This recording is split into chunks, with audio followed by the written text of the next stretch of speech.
پیاری بہنوں، ہم سب جانتے ہیں کہ ہمیں اللہ سبحانہ تعالیٰ نے پیدا کیا ہے اور اس نے ہمیں طرح طرح کی نعمتوں سے نوازا ہے جن کو ہم گن بھی نہیں سکتے، جن کا ہم شمار بھی نہیں کر سکتے۔ کچھ نعمتیں تو ہمیں نظر آتی ہیں اور کچھ ایسی نعمتیں ہیں جو ہمیں نظر بھی نہیں آتی اور ہم دن رات ان کو استعمال کر رہے ہیں۔ ان سب نعمتوں میں سب سے بڑی نعمت دین اسلام کی نعمت، جو ہمیں مفت میں مل گیا ہے، اپنے گھروں سے ہی مل گیا ہے۔ ہمیں اسلام کی نعمت کو پانے کے لیے کوئی محنت نہیں کرنی پڑی، اور یہ نعمت سب سے بڑی کیسے ہے؟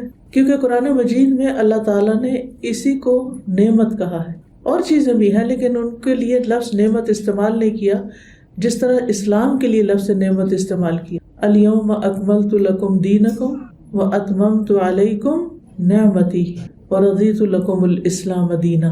آج میں نے تمہارے لیے تمہارا دین مکمل کر دیا اور اپنی نعمت تم پہ تمام کر دی۔ یعنی جتنی بھی نعمتیں ہیں ان میں جب یہ نعمت دین مکمل ہوا تو گویا اب نعمتیں مکمل ہو گئی، اور میں نے تمہارے لیے دین اسلام کو پسند کیا ہے۔ تو دین اسلام اللہ تعالیٰ کا پسندیدہ دین ہے، اور یہ دین کیا ہے؟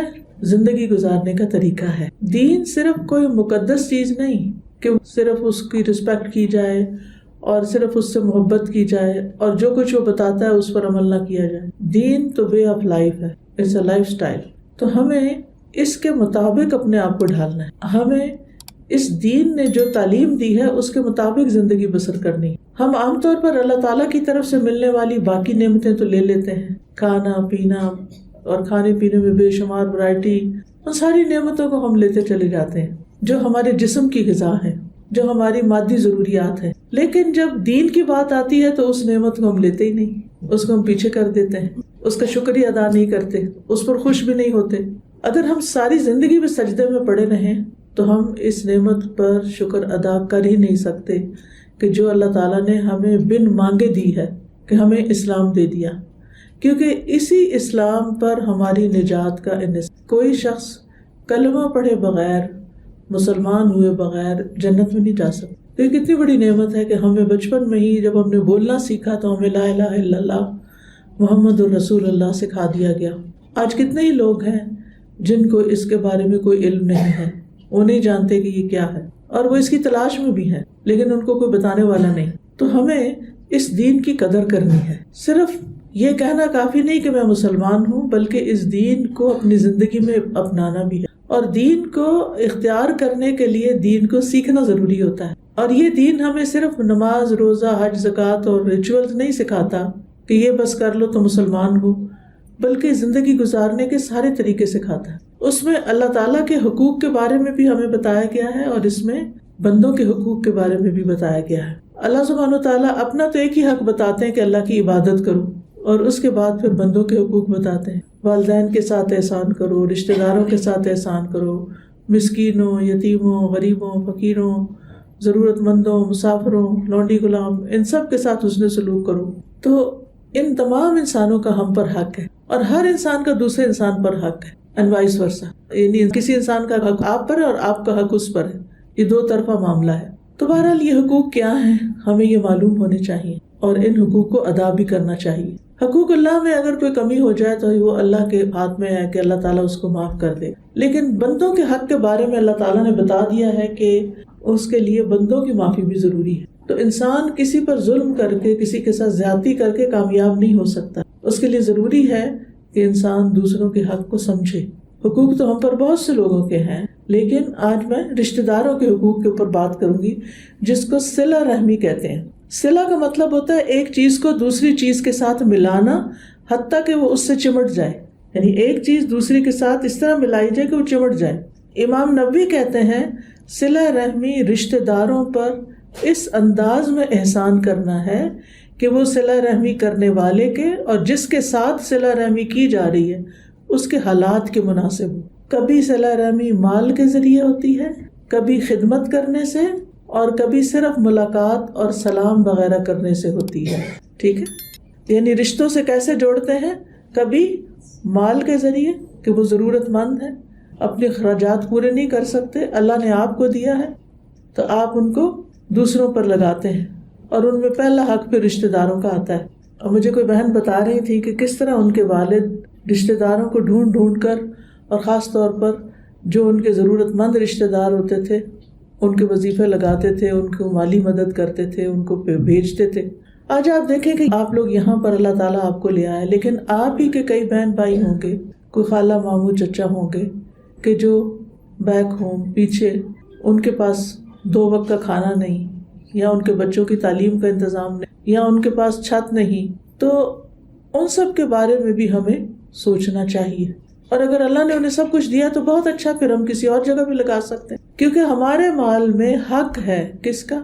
ضرورت مندوں کا، اور ضرورت مندوں میں سے پہلا حق ہے رشتہ داروں کا، چاہے وہ یہاں رہتے ہیں یا کہیں اور رہتے ہیں۔ تو کہتے ہیں کہ کبھی یہ مال کے ذریعے ہوتی ہے اور کبھی خدمت کرنے سے، یعنی انہیں مال نہیں چاہیے، وہ بڑھاپے کی عمر کو پہنچ گئے۔ بعض اوقات خاندان میں ایسے لوگ ہوتے ہیں نا کہ جن کا اپنا کوئی بچہ نہیں ہوتا، کوئی بہن بھائی ایسا نہیں ہوتا کہ جو ان کو لک آفٹر کر سکے، یا بچے دور ہوتے ہیں، وہ بوڑھے ہو جاتے ہیں، ان کو کوئی آسرا چاہیے، کوئی ٹھکانا چاہیے۔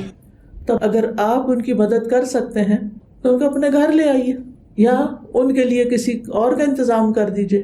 اگر اللہ نے آپ کو وسعت دی ہے، ہمت دی ہے، طاقت دی ہے، مال دیا ہے، اسباب دیے ہیں، تو آپ ان کی مدد کر سکتے ہیں۔ بعض اوقات کوئی بیمار ہوتا ہے، کوئی گھر میں ہی بہن بھائی بیمار ہے، اس کو دوا دینی ہے، اس کو کھانا پینا چاہیے، تو آپ ان کی مدد جب کرتے ہیں تو یہ بھی صلہ رحمی کر رہے ہوتے ہیں۔ اس وقت یہ نہیں سوچنا چاہیے کہ میں ہی کیوں۔ بعض اوقات بوڑھے ساس سسر ہوتے ہیں تو انسان سوچتا ہے کہ میں ہی کیوں، کوئی اور کیوں نہیں بچہ کرتا۔ نہیں، اللہ نے اگر آپ کو ہمت دی ہے، طاقت دی ہے، صحت دی ہے، اسباب دی ہے، مال دیا ہے، جگہ دی ہے، وسعت دی ہے، تو آپ کیوں نہ یہ نیکی کمائیں۔ اور وہ کہتے ہیں کہ کبھی صرف ملاقات اور سلام کرنے سے ہوتی، یعنی صلہ رحمی کا یہ مطلب نہیں کہ ضرور مال دیں، ضرور خدمت کریں۔ ہاں، اگر ضرورت مند ہے تو آپ کریں گے، اور اگر ان کی ہر چیز پوری ہے، ان کے پاس کھانے پینے کو بھی ہے اور وہ صحت بھی اچھی ہے، تو پھر صرف سلام، دعا، ملاقات، جا سکتے ہیں تو چلے جائیں، اگر نہیں جا سکتے تو کیا کریں؟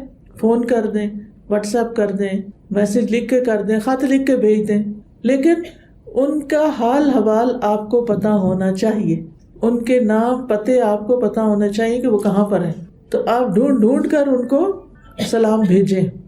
کوئی ان کی خوشی غمی ہو تو اس میں شریک ہوں۔ اور اس میں آپ دیکھیے کہ رشتہ داروں میں کون کون آتے ہیں۔ ایک تو جو پیرنٹس کی طرف سے ہوتے ہیں، نسبی، اور دوسرے سسرالی۔ دونوں طرح کے رشتہ دار ہی ہوتے ہیں، آپ کے بہن بھائی ہوں یا خالہ ماموں ہوں، یا پھر آپ کے شوہر کے، آپ کے ہسبینڈ کے، ان کے بہن بھائی ہوں تو وہ بھی رشتہ دار ہوتے ہیں، کیونکہ نسب و صہرا کا لفظ آتا ہے کہ اللہ نے نسب بھی بنائے ہیں، یعنی رشتے بھی بنائے، خون کے رشتے بھی اور سسرالی رشتے بھی۔ تو ان دونوں کی کیئر کرنا ضروری ہوتا ہے، ان کے حالات کی رعایت کرنا، چاہے وہ بدسلوکی کریں۔ بعض اوقات ایسا ہوتا ہے نا کہ آپ تو ان کا خیال رکھتے ہیں لیکن وہ آپ کے ساتھ اچھا نہیں کرتے، تو پھر آپ کا دل بھی اچاٹ ہو جاتا ہے کہ میں نے بھی نہیں کرنا۔ تو صلہ رحمی وہ نہیں ہوتی جو بدلے میں ہوتی ہے، صلہ رحمی وہ ہوتی ہے کہ جو وہ نہ بھی اچھا کریں تو بھی آپ جڑے رہیں، آپ ان سے اچھا کرتے رہیں، کیونکہ اس کا اجر آپ نے ان سے نہیں لینا، اللہ سے لینا ہے۔ اور اس کے برعکس ہوتا ہے قطع رحمی، یعنی رشتہ داروں سے کٹ کے رہنا، نہ ملنا، نہ ملانا، نہ حال، نہ چال، نہ پیغام، نہ میسج، کچھ بھی نہیں۔ یہ درست نہیں ہے، کیونکہ رشتوں کو کاٹنا جو ہے یہ کبیرہ گناہ ہے، ایسا کرنے والے پر لعنت کی گئی ہے۔ لیکن اس صلہ رحمی کے درجات ہیں، ٹھیک ہے، ان میں سے بعض کا حق بعض سے زیادہ ہے، جیسے ماں باپ کا حق سب سے زیادہ ہے، اسی طرح پھر اولاد کا حق بھی ہوتا ہے۔ تو اس میں انسان کو کوتاہی نہیں کرنی چاہیے، کیونکہ یہ اللہ تعالیٰ کا حکم ہے۔ سورۃ الرعد میں اللہ تعالیٰ فرماتے ہیں وَالَّذِينَ يَصِلُونَ مَا أَمَرَ اللَّهُ بِهِ أَن يُوصَلَ وَيَخْشَوْنَ رَبَّهُمْ وَيَخَافُونَ سُوءَ الْحِسَابِ، اور وہ جو اس چیز کو ملاتے ہیں جس کے متعلق اللہ نے حکم دیا ہے کہ اسے ملایا جائے، اور وہ اپنے رب سے ڈرتے ہیں اور برے حساب کا خوف رکھتے ہیں۔ ٹھیک ہے، یعنی ایمان والے کون ہوتے ہیں؟ جو ان رشتوں کو جوڑ کے رکھتے ہیں جن کے متعلق اللہ نے حکم دیا کہ ان کو جوڑا جائے، ان کی کیئر کی جائے، ان سے تعلق رکھا جائے، اور پھر بھی اپنے رب سے ڈرتے رہتے ہیں کہ کہیں کوئی کوتاہی نہ ہو جائے، کہیں کو پوچھ نہ ہو جائے، پکڑ نہ ہو جائے، اور وہ برے حساب کا خوف رکھتے ہیں۔ یعنی کیا چیز انسان کو موٹیویٹڈ رکھے کہ وہ اپنے رشتہ داروں کے ساتھ اچھا کرتا رہے؟ وہ ہے آخرت کا جواب، آخرت کا جواب دینا، آخرت کا ڈر، آخرت کا حساب۔ اور یہ جو رحمی کا لفظ ہے نا، یہ رحم سے نکلا ہے، یعنی اللہ سبحانہ وتعالیٰ نے جب مخلوق کو پیدا کیا جب وہ اس سے فارغ ہوا تو رحم کھڑا ہو گیا جو ماں کے پیٹ میں ہوتا ہے، جس میں بچہ پلتا ہے اور پھر باہر آتا ہے. تو اللہ تعالیٰ نے فرمایا اے رحم ٹھہر جا. اس نے کہا اے اللہ یہ قطع رحمی سے تیری پناہ مانگنے کا مقام ہے. اللہ تعالیٰ نے فرمایا کیا تو اس بات پہ راضی نہیں کہ جو تجھے ملائے میں اسے ملاؤں گا اور جو تجھے توڑے گا میں اسے توڑوں گا. رحم نے کہا اے میرے رب کیوں نہیں. اللہ نے فرمایا بس یہ تیرے لیے ہے. پھر ابو ہریرہ نے یہ آیت تلاوت کی فَهَلْ أَسَيْتُمْ إِن تَوَلَّيْتُمْ أَن تُفْسِدُوا فِي الْأَرْضِ وَتُقَطِّعُوا أَرْحَامَكُمْ. پھر یقیناً تم سے توقع ہے کہ اگر تم کو حکومت مل جائے تو تم زمین میں فساد برپا کر دو اور رشتے ناطے توڑ دو. تو کچھ لوگ ایسے ہوتے ہیں کہ جو رشتے داروں کا بہت خیال رکھتے ہیں، اور اس کے برعکس کچھ لوگ ایسے ہوتے ہیں کہ جو کسی کے ساتھ بھی بنا کے نہیں رکھتے. ابو ہریرہ کہتے ہیں کہ میں نے رسول اللہ صلی اللہ علیہ وسلم کو فرماتے ہوئے سنا رحم رحمان کا ایک جزو ہے. جو عرض کرے گا اے میرے رب مجھے توڑا گیا، اے میرے رب میرے ساتھ برا سلوک کیا گیا، اے میرے رب مجھ پر ظلم کیا گیا، اے میرے رب اے میرے رب. کہتے ہیں اللہ اسے جواب دے گا کیا تو اس بات پہ راضی نہیں کہ میں اسے جوڑوں جو تجھے جوڑے اور میں اسے کاٹوں جو تجھے کاٹے. تو اس سے کیا پتہ چلتا ہے کہ جو رشتوں کو جوڑتا ہے وہ اللہ کی رحمت میں ہوتا ہے، اور جو کاٹتا ہے وہ اللہ کی رحمت سے دور ہو جاتا ہے.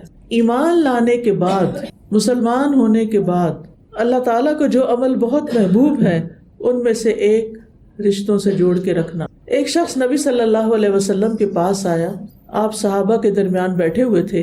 اس نے کہا آپ ہیں وہ جو یقین رکھتے ہیں کہ آپ اللہ کے رسول ہیں؟ آپ نے فرمایا ہاں. میں نے کہا، وہ شخص کہتے ہیں میں نے کہا اے اللہ کے رسول کون سے اعمال اللہ کو سب سے زیادہ محبوب ہیں؟ آپ نے فرمایا اللہ پر ایمان رکھنا. وہ کہتے ہیں میں نے کہا اللہ کے رسول پھر اس کے بعد کون سا عمل؟ آپ نے فرمایا صلہ رحمی. ایمان لانے کے بعد کیا عمل محبوب ہے اللہ کو؟ صلہ رحمی. میں نے کہا اللہ کے رسول پھر کون سا عمل؟ آپ نے فرمایا نیکی کا حکم دینا اور برائی سے روکنا. میں نے کہا اللہ کے رسول کون سے اعمال اللہ تعالیٰ کو سب سے زیادہ ناپسند ہیں؟ آپ نے فرمایا اللہ کے ساتھ کسی کو شریک ٹھہرانا. میں نے کہا اللہ کے رسول پھر کون سا عمل؟ آپ نے فرمایا رشتوں کو کاٹنا. میں نے کہا اللہ کے رسول پھر کون سا عمل؟ آپ نے فرمایا برائی کا حکم دینا اور نیکی سے روکنا. اور یہ منافقوں کی صفت ہوتی ہے کہ جو دوسروں کو برائیوں پہ اکساتے ہیں اور نیکیوں کے کام سے روکتے ہیں. اسی طرح ایک اور حدیث میں آتا ہے نبی صلی اللہ علیہ وسلم نے فرمایا دنیا 4 قسم کے لوگوں یعنی اس دنیا میں 4 طرح کے لوگ رہتے ہیں. ایک وہ آدمی جسے اللہ نے مال اور علم سے نوازا ہے، مال بھی ہے علم بھی ہے. وہ اس بارے میں اپنے رب سے ڈرتا ہے، صلہ رحمی کرتا ہے اور اس میں اللہ کا حق پہچانتا ہے. کہا اس کا درجہ سب سے اونچا ہے، یعنی اللہ کے نزدیک ایسا شخص درجے میں سب سے بلند ہے. کون؟ جس کے پاس کیا ہے؟ مال، اور کیا ہے؟ علم. اور وہ کیا کرتا ہے؟ اللہ سے ڈرتا ہے اور رشتوں کو جوڑتا ہے، رشتہ داروں کا خیال رکھتا ہے. یہ 4 خوبیاں اس کے اندر، اس کا درجہ سب سے اونچا ہے. دوسرا آدمی جسے اللہ نے علم عطا کیا لیکن مال نہیں دیا، اور وہ کہتا ہے اگر میرے پاس بھی مال ہوتا تو میں بھی اس شخص کی طرح عمل کرتا، یعنی پہلے والے کی طرح. آپ نے فرمایا یہ دونوں اجر و ثواب میں برابر ہیں. آپ سوچئے نیت کا کتنا بڑا اثر ہے. تیسرا وہ آدمی جسے اللہ نے مال سے تو نوازا لیکن علم نہیں دیا، وہ بدحواسی میں اسے ناحق مقام پہ خرچ کرتا رہتا ہے، نہ اپنے رب سے ڈرتا ہے، نہ صلہ رحمی کرتا ہے، نہ اللہ کا حق پہچانتا ہے. فرمایا اس کا درجہ سب سے بدترین ہے. اور چوتھا وہ آدمی جسے اللہ نے نہ مال دیا نہ علم، اور وہ یہ کہتا ہے کہ اگر میرے پاس بھی فلاں کی طرح مال ہوتا تو میں بھی اسے اس شخص کی طرح کے کاموں میں خرچ کرتا. یہ دونوں گناہ میں برابر ہیں، یعنی بری نیت کی وجہ سے برا نتیجہ. تو اس لیے اس سے یہ پتہ چلتا ہے کہ اللہ تعالیٰ نے انسان کو جو مال دیا ہے اس مال میں کس کا حق ہے؟ رشتہ داروں کا بھی حق ہے، اور پہلا حق ان کا ہے. اگر وہ ضرورت مند ہے تو پھر پہلا خیال ان کا کرنا چاہیے. ہمیں یہ نہیں سوچنا چاہیے کہ انہوں نے تو ہمیں کبھی نہیں پوچھا، انہوں نے تو ہمیں نہیں بلایا، انہوں نے تو ہمارا خیال نہیں کیا، انہوں نے تو ہمیں سلام بھی نہیں کیا، انہوں نے تو ہمیں مبارک کا میسج بھی نہیں دیا. ایسی باتیں نہیں کرتے.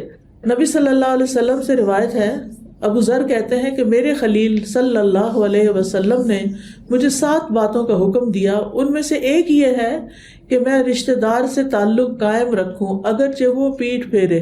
میں تعلق قائم رکھوں اگرچہ وہ منہ موڑے. وہ نہیں رکھنا چاہتا. بعض اوقات ہم یہ کہتے ہیں نا ہم تو ملنا چاہتے ہیں، ہم تو آنا جانا چاہتے ہیں، لیکن وہ نہیں ملتے. پھر بھی کوئی نہ کوئی طریقہ جاری رکھو، کوئی تحفہ بھیج دو، کوئی سلام بھیج دو، جب انہیں کوئی مشکل ہو تو کام آ جاؤ۔ اور نبی صلی اللہ علیہ وسلم کی جو آخری وقت کی نصیحتیں ہیں نا، ان میں سے ایک یہ بھی ہے۔ انس رضی اللہ عنہ کہتے ہیں کہ نبی صلی اللہ علیہ وسلم نے اپنی بیماری کے دنوں میں کہا، تمہارے رشتہ دار یعنی رحم کے رشتوں کو توڑنے سے بچو، رحم کے رشتوں کو توڑنے سے بچو۔ تو اب کرنا کیا ہے؟ کرنا یہ ہے کہ رشتہ داروں سے تعلق قائم رکھنا ہے۔ نبی صلی اللہ علیہ وسلم نے فرمایا بدلے میں صلہ رحمی کرنا نہیں، بلکہ صلہ رحمی کرنے والا وہ ہے کہ جب اس کے ساتھ رشتہ کاٹا جا رہا ہو تب وہ صلہ رحمی، وہ رشتہ نہ کاٹے۔ حضرت علی رضی اللہ عنہ سے مروی ہے کہ ہم نے رسول اللہ صلی اللہ علیہ وسلم کی تلوار کے دستے میں یہ لکھا ہوا پایا، جو تم پر ظلم کرے اس سے درگزر کرو، جو تم سے رشتہ توڑے اس سے رشتہ جوڑو، جو تمہارے ساتھ برا کرے اس کے ساتھ احسان کرو، اور حق بات کرو اگرچہ اپنے خلاف کیوں نہ جائے۔ تو اس سے کیا پتہ چلتا ہے؟ جو تم پر ظلم کرے اس سے معاف کر دو، درگزر کرو، جو رشتہ توڑے اس سے جوڑو، جو تمہارے ساتھ برا کرے اس کے ساتھ اچھا کرو، اور حق بات کرو چاہے اپنے خلاف ہی کیوں۔ یہ ہمارا دین سکھاتا ہے، اور اسی میں ہی شفا ہے، اور اسی میں ہی خیر ہے، اور اسی میں ہی بھلائی ہے۔ ایک دفعہ ایک آدمی نے عرض کیا، اے اللہ کے رسول صلی اللہ علیہ وسلم، میرے کچھ رشتہ دار ایسے ہیں جن سے میں تعلق جوڑتا ہوں اور وہ مجھ سے تعلق توڑتے ہیں، میں ان سے نیکی کرتا ہوں وہ مجھ سے برائی کرتے ہیں، میں ان سے بردباری تحمل سے پیش آتا ہوں اور وہ مجھ سے بد اخلاقی سے پیش آتے ہیں۔ تو آپ نے فرمایا اگر تو واقعی ایسا ہے جیسے تو نے کہا تو گویا تو ان کو جلتی ہوئی راکھ کھلا رہا ہے، یعنی تو ان کے منہ میں خاک ڈال رہا ہے، اور جب تک تو ایسا ہی کرتا رہے گا اللہ کی طرف سے ایک مددگار ان کے مقابلے میں تیرے ساتھ رہے گا، اللہ تعالیٰ تمہیں اپنی مدد بھیجیں گے۔ تو اس لیے یہ بہانہ نہیں چلے گا کہ ہمارے رشتہ دار اچھے نہیں اس لیے ہم ان سے نہیں ملتے۔ میں نہیں کہتی کہ ہر روز ملنے چلے جائیں اور گالیاں کھائیں، کیونکہ بعض لوگ لٹرلی بہت برا بھلا کہتے ہیں، لڑائی جھگڑے کرتے ہیں، لیکن اس کا یہ مطلب ہے کہ جب کبھی انہیں ضرورت ہو، جب کبھی موقع ہو تو آپ اپنی طرف سے ان کے ساتھ اچھا کریں، ان کی ضروریات پوری کریں۔ ابن عمر کہتے ہیں کہ ایک آدمی نبی صلی اللہ علیہ وسلم کے پاس آیا اور کہنے لگا، اے اللہ کے رسول، کون سے لوگ اللہ کو زیادہ پیارے ہیں اور کون سے اعمال اللہ کو زیادہ پیارے ہیں؟ کیا آپ بھی جاننا چاہیں گے کیا کہ کون سے لوگ اللہ کو پیارے ہیں اور کون سے عمل اللہ کو پیارے ہیں؟ اب دیکھیے کہ اللہ کا پیارا ہونا جو ہے وہ کوئی معمولی بات نہیں۔ جو اللہ کا پیارا ہو گیا اس کے تو بارے نیارے ہو گئے، اس کو تو سب کچھ مل گیا۔ تو رسول اللہ صلی اللہ علیہ وسلم نے فرمایا وہ لوگ اللہ کو زیادہ محبوب ہیں جو دوسرے لوگوں کے لیے سب سے زیادہ فائدہ مند ہو، یعنی آپ اپنی ذات میں نہیں جیتے بلکہ دوسروں کے فائدے کرتے رہتے ہیں، دوسروں کے لیے جیتے ہیں۔ آپ کے دن کا ایک بڑا حصہ دوسروں کی خدمت میں گزرتا ہے، دوسروں کا خیال کرنے میں گزرتا ہے۔ کچھ لوگ ہوتا ہے نا کہ وہ کسی سے ملتے جلتے نہیں، اپنے گھر، اپنا ہی سب کچھ، اپنا ہی ہر چیز، بس اپنی اولاد کی، اپنے گھر کی، کسی کی مداخلت ان کو پسند نہیں۔ کچھ لوگ ایسے ہوتے ہیں اپنا آپ بھول کے اور یہ دیکھتے ہیں کہ کون بیمار ہے، کس کو کیا چاہیے، کس کو دوا چاہیے، کس کو کھانا چاہیے، کس کو کہیں رائڈ چاہیے، کس کو ہاسپٹل لے جانے کی ضرورت ہے، تو وہ اپنے وقت میں سے وقت نکال کے دوسروں کی مدد کرے۔ کس کے پاس علم نہیں، جہالت ہے، تو اس کی مدد کی جائے۔ اور اللہ تعالیٰ کے نزدیک سب سے زیادہ پسندیدہ اعمال یہ ہیں، اپنے مسلمان بھائی کو خوش کرنا، کسی کو خوش کرنا، یہ اللہ تعالیٰ کو بہت پسند ہے، یا اس سے کوئی تکلیف دور کر دینا۔ کسی کا سر درد ہو رہا ہے، کسی کے جسم میں کوئی تکلیف ہے، آپ اس کو دبا دیں، اس کو مساج کر دیں، اس کو کوئی گولی دے دیں، یعنی اس کے دکھ درد کو محسوس کریں اور اس کو دور کریں۔ یا اس کا قرضہ ادا کر دینا، یعنی آپ کے پاس وسعت ہے اور اس پر قرضہ چڑھ گیا ہے تو آپ کچھ نہ کچھ اس کی مدد ضرور کر دیں۔ یا اس سے بھوک کو دور کرنا، کھانا کھلا دینا اس کو۔ اور یہ صرف باہر والوں کو نہیں ہوتا، آپ کے گھر میں آپ کے بچے بھوکے ہیں تو آپ خوشی سے ان کو پکا کے کھلاتے ہیں، آپ کے میاں بھوکے آتے ہیں کام سے، آپ ان کو کھلاتے ہیں، کوئی مہمان آ جاتا ہے اس کو کھلاتے ہیں۔ آپ کو معلوم ہے نا ہمارے کلچر میں کیا ہے، خاص طور پر آپ دیکھیں کہ کچھ علاقوں میں تو کوئی گھر آ جائے اسے کھانے کے بغیر جانے نہیں دیا جاتا۔ یہ کہاں سے آئی باتیں؟ یہ ہمارے دین نے ہمیں سکھائی، اور پھر کچھ لوگوں نے تو اس کو پکڑ لیا اور رسم بن گئی، اور کچھ لوگوں نے اس کو پکڑا ہی نہیں۔ پھر آپ نے کیا فرمایا، جس نے اپنے غضب کو روک لیا، غصہ نہیں کیا، غصہ بہت آیا ہوا تھا لیکن چپ کر گیا، اللہ تعالیٰ اس کی خامیوں پہ پردہ ڈال دے گا۔ سبحان اللہ، اللہ تعالیٰ اس کو بدنام ہونے سے بچائے گا۔ اور جو آدمی اپنے غصے کو پی گیا، باوجود اس کے کہ اگر وہ چاہتا تو اس کو نافذ کر سکتا تھا، غصہ نکال سکتا تھا، لیکن وہ کنٹرول کر گیا.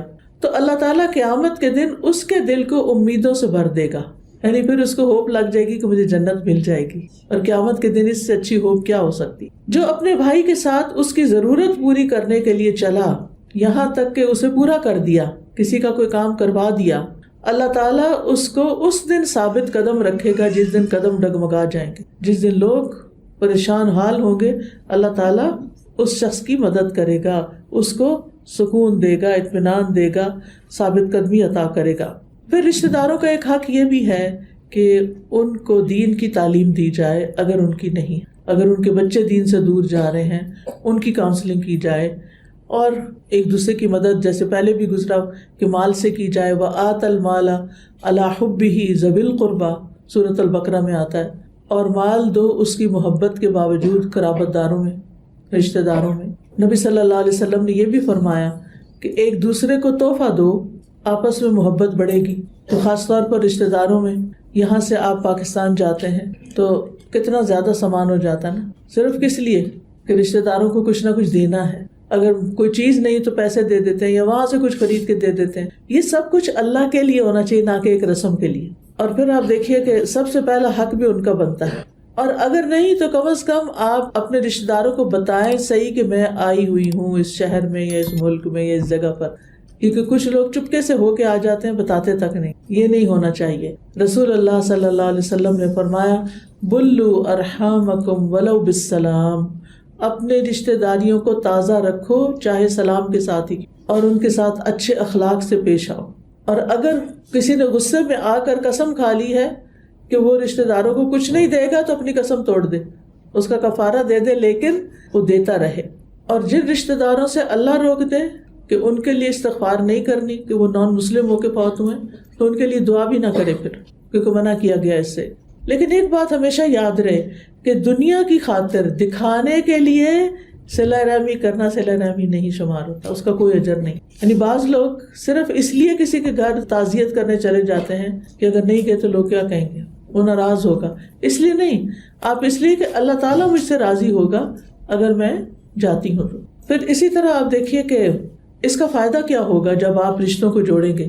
یہ محبت بڑھانے کا ذریعہ ہے. ابن عمر کہتے ہیں جو اپنے رب کا تقوی اختیار کرے اور صلہ رحمی کرے اس کی موت میں تاخیر کر دی جاتی. سن رہے؟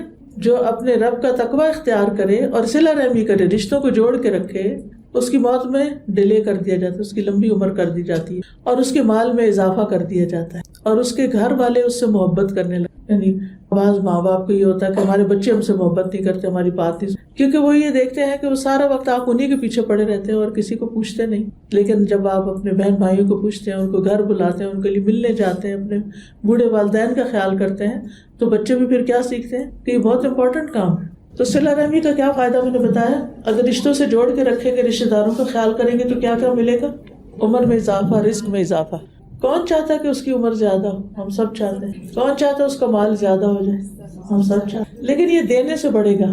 آپ دینے والے بنیں اور پھر آپ دیکھیں گے کہ غیب کے خزانوں سے آپ کے لیے نعمتیں آ جائیں گی. انس بن مالک کہتے ہیں میں نے رسول اللہ صلی اللہ علیہ وسلم سے سنا جس شخص کو پسند ہو کہ اس کے رزق میں وسعت ہو یا اس کی عمر دراز ہو تو اسے چاہیے کہ وہ صلہ رحمی کرے. نبی صلی اللہ علیہ وسلم نے فرمایا جس شخص کو یہ بات پسند ہو کہ اس کی عمر میں برکت اور رزق میں اضافہ ہو جائے اسے چاہیے کہ اپنے والدین کے ساتھ نیکی کرے اور صلہ رحمی. اگر والدین زندہ ہیں تو ان کے ساتھ ان کو اچھا سا میسج کریں، ان کی ملاقات کے لیے چلے جائیں، ان کے لیے کوئی تحفہ لے جائیں، اور اگر فوت ہو چکے ہیں تو ان کے نام پہ صدقہ کریں. جو پسند کرتا ہے کہ اس کی عمر میں برکت اور رزق میں اضافہ، اسے چاہیے کہ والدین کے ساتھ نیکی کرے. کیا نیکی کریں گے؟ مجھے طریقے بتائیں. اگر قریب ہے تو ان کا دل خوش کریں، وہ کسی مشکل میں ہے تو مشکل کو حل کریں، کہیں جانا چاہتے ہیں تو لے جائیں، کچھ کھانا چاہتے ہیں تو بنا دیں، ان کو ٹائم دیں. سختی سے بات نہ کریں، بہت ضروری ہے یہ. ان کی ضروریات پوچھیں کہ آپ کو اماں کچھ چاہیے، ابا آپ کو کچھ چاہیے، میں آپ کے لیے کیا لے کر آؤں. اور اگر فوت ہو گئے تو کیا کریں گے؟ ان کے لیے دعا کریں گے. ان کے رشتہ داروں کو پوچھیں گے. ماں فوت ہو گئی تو خالہ دیکھیں، خالہ ہے اس کے ساتھ اس نے سلوک کریں. ان کی جو دوست ہیں، سہیلیاں ہیں، ان کے ساتھ رابطہ رکھیں. ان کی طرف سے صدقہ کریں. اگر ان کا حج رہ گیا تو حج کریں.